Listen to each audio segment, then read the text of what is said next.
টালিগঞ্জ বিধানসভা কেন্দ্রে বিজেপির প্রার্থী হিসেবে তার নাম যেদিন থেকে ঘোষণা করা হয়েছে এবং তিনি যেদিন থেকে প্রচারে নেমেছিলেন তার প্রথম সিঙ্গেল পয়েন্ট এজেন্ডা ছিল বিশ্বাস ব্রাদার্সের মিথ ভেঙে দেওয়া। সেই বিশ্বাস ব্রাদার্স একজন ইতিমধ্যেই গ্রেফতার, আরেকজন গ্রেফতারি এড়ানোর ভয়ে আদালতে গিয়েছিলেন। আদালত তার আগাম জামিনের আবেদন খারিজ করে দিয়েছেন। তিনি কাল চিঠি লিখেছেন 15 দিন তিনি খুব অসুস্থ থাকবেন, তারপর হয়তো যাবেন। কি বলবেন?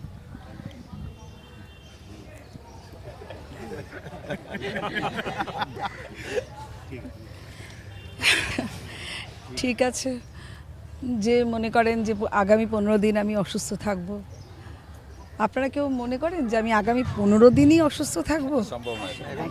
30 দিন না, 10 দিন না, 7 দিন না, আগামী 15 দিন। ঠিক আছে, থাকুন।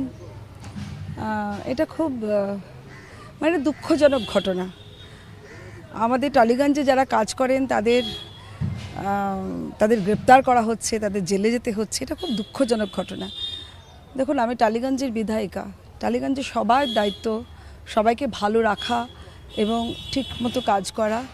এই দায়িত্ব আমাকে আমার উচ্চ নেতৃত্ব দিয়েছেন। তো তার মধ্যে আজকে বিশ্ব পরিবেশ দিবস।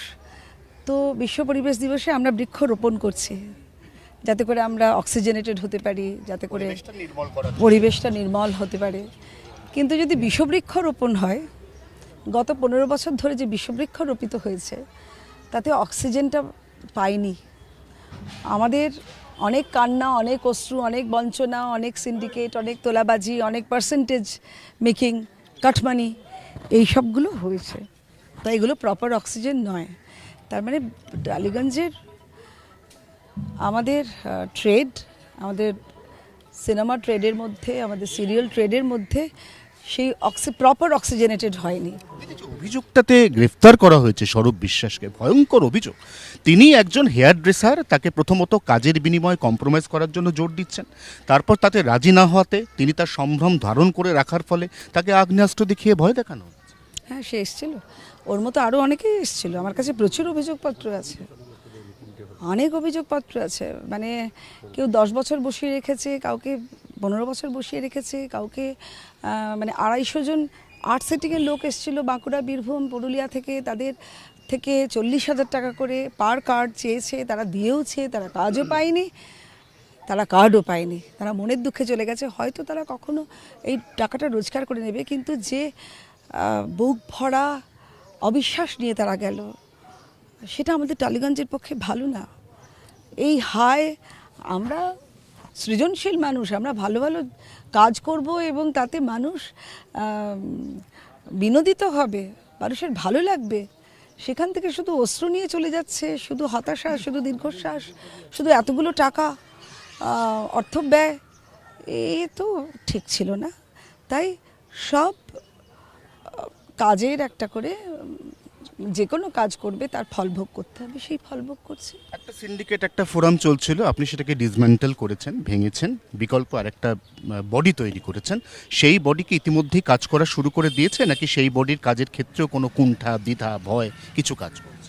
ঘটনাটা হচ্ছে ডিসম্যান্টেল কিছু হয়নি, কিচ্ছু ভাঙা হয়নি। একটা বড় ছাতা তৈরি হয়েছে, এটা একটা প্ল্যান আমরা করেছি। আমরা আমাদের মুখ্যমন্ত্রীর কাছে, আমাদের মাননীয় মুখ্যমন্ত্রীর কাছে বলবো যে এই প্ল্যানটি হলে তাহলে সব কিছু সুশৃঙ্খলভাবে চলবে।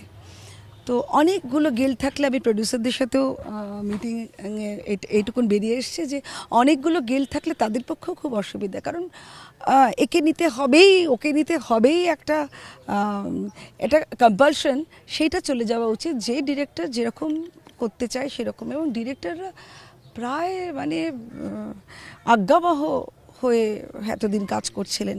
ডিরেক্টরদের তো ক্যাপ্টেন অফ দ্য শিপ, তাদের যদি চাকর বাকরের মতো ট্রিট করা হয়, ক্যামেরাম্যান তারা তো ক্যাপ্টেন অফ দ্য শিপ। তাই এদেরকে যথেষ্ট রেসপেক্টেবিলিটি দিয়ে একটা এইরকম প্ল্যান করে আমি সবার সাথে আলোচনা করেছি। এইবার আমরা মুখ্যমন্ত্রীর কাছে এই প্ল্যানটা ফেলবো যে হাউ অ্যাবাউট দিস। তো মুখ্যমন্ত্রী, তিনি সম্মানীয় মুখ্যমন্ত্রী কেন বলি, আমরা অনেককেই সম্মানীয় বলি, কিন্তু তিনি অন্যদের সম্মান করতে পারেন, উনি অন্যদের সম্মান করতে জানেন। যে কোনো ছোট বড়, যে কোনো দল মত নির্বিশেষে উনি সম্মান করেন সবাইকে।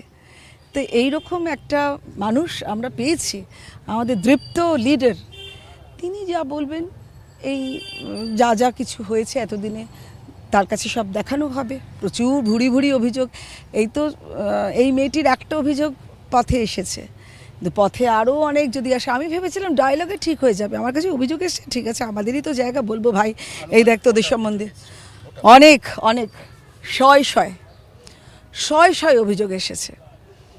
মানে তাহলে তো ঠকবাজতে গা উজাড় হয়ে যাবে। কিন্তু বিষবৃক্ষ যে রোপিত হয়েছে না গত 15 বছর ধরে, প্রপারলি অক্সিজেনেটেড হয়নি, সেই বিষগুলো কাগজে লিখে আমার কাছে জানানো হয়েছে।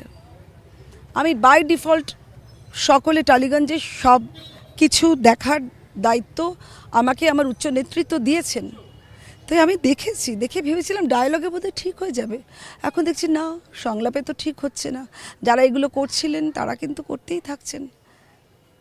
এখন আমাদের অন্য প্ল্যান ঠিক করতে হবে। আপনি কতটা খুশি স্বরূপ বিশ্বাসকে? আমার খুশি অখুশির কোনো ব্যাপার না। দেখো, আমার টালিগঞ্জের একটা মানুষকে এইভাবে এই অপরাধের জন্য নিয়ে গেল, এটা আমাদের পক্ষে অত্যন্ত লজ্জার। এরকম এর আগে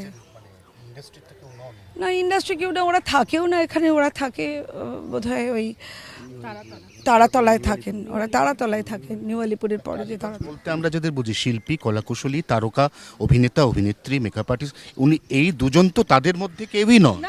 না, কেউই নয় সেভাবে বলতে গেলে। মানে যদি মানে টালিগঞ্জের কেউ নয়, টালিগঞ্জের অনুপ্রবেশকারী।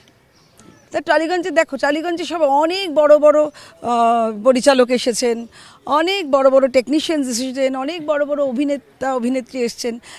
তাদেরকে আমরা অনুপ্রবেশকারী বলছি? তারা এসে আমাদেরকে আরও সমৃদ্ধ করেছে। কিন্তু এরা তো আমাদের সমৃদ্ধ করার চেষ্টা করে যেগুলো করেছেন সেগুলো টালিগঞ্জে আমরা কোনোদিন দেখিনি। শুধু একটা অভিযোগ নয়, অভিযোগ শয়ে শয়ে, অভিযোগ রাশি রাশি। প্রত্যেকটি অভিযোগের আইনি নিষ্পত্তি চাইছেন টালিগঞ্জের বিধায়িকা পাপিয়া অধিকারী। পাশাপাশি তিনি বলছেন অরূপ স্বরূপ অর্থাৎ বিশ্বাস ব্রাদার্স যেভাবে টালিগঞ্জে অনুপ্রবেশ করেছিল, ভবিষ্যতে কোনোদিন সেই ঘটনার পুনরাবৃত্তি হবে না। জি 24 ঘন্টার জন্য ক্যামেরা অরিন্দমের সঙ্গে অয়ন, টালিগঞ্জ, কলকাতা।